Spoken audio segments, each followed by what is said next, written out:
paano mag-subscribe na hindi mo na kailangan mag-sign in. So guys, sa video na ito, ituturo ko po sa inyo kung paano mag-subscribe na hindi nyo na po kailangan mag-sign in. At kung bago ka pa lang sa channel ko, mag-subscribe ka na para updated ka pa sa mga susunod ko mga video. Sa video na ito guys, ginawa ko itong tutorial na ito ay para ma-share ko po sa inyo kung paano mag-subscribe na hindi mo na kailangan mag-sign in.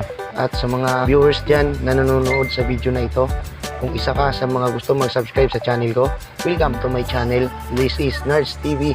Subscribe ka na, just click the button bell para updated ka sa mga video ko. At ngayon guys, tuturo ko na sa inyo kung paano ang mga steps kapag sa subscribe na hindi nyo na po kailangan mag-sign in. At punta na po tayo sa ating mga cellphone.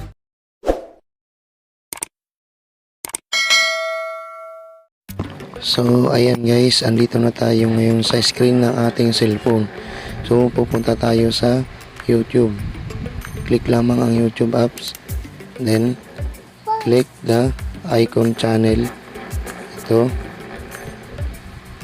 Click natin yan. Then click ang your channel. Ito. So ayun guys, napunta tayo sa ating YouTube channel. So ngayon, para makapag-invite tayo ng mga subscriber, kailangan nating mag-share ng link sa kanila. So ito guys, click natin yung share sa messenger ng ating mga friends. So ayan, example, send natin dito. Yun, na-send na. So back tayo guys. For example, na ako yung friends na pinasahan ng link. Ngayon, i-click ko yung messenger ko. So ito guys, yung Nerds TV ay nag-share sa akin ng link. So i-click ko lamang yung link ni Nerds TV.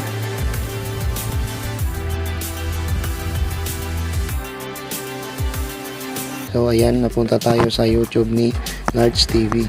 So ngayon, dahil in-invite niya tayo na mag-subscribe, for example, isa-subscribe natin siya. Click natin tong subscribe. So ayan ang lumalabas guys, hindi tayo makapag-subscribe dahil kailangan pa natin mag-sign in. So kung nakalimutan natin yung email password natin at tinatamad na tayong gawa ng panibago, so ika-cancel natin ito. Ituturo ko sa inyo kung paano mag-subscribe na hindi na kailangan mag-sign in. So click na sa cancel. Itong tatlong tuldok sa taas guys, ito. Click natin yan. Then click natin ang open in YouTube.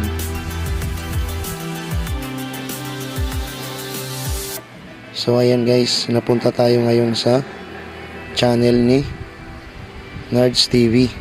So ngayon, isa-subscribe na natin siya. Click natin tong subscribe. So ayan guys, nakapag-subscribe na tayo. Then click natin yung notification bell and all notifications. So ganun lang kadali guys mag-subscribe ng YouTube channel.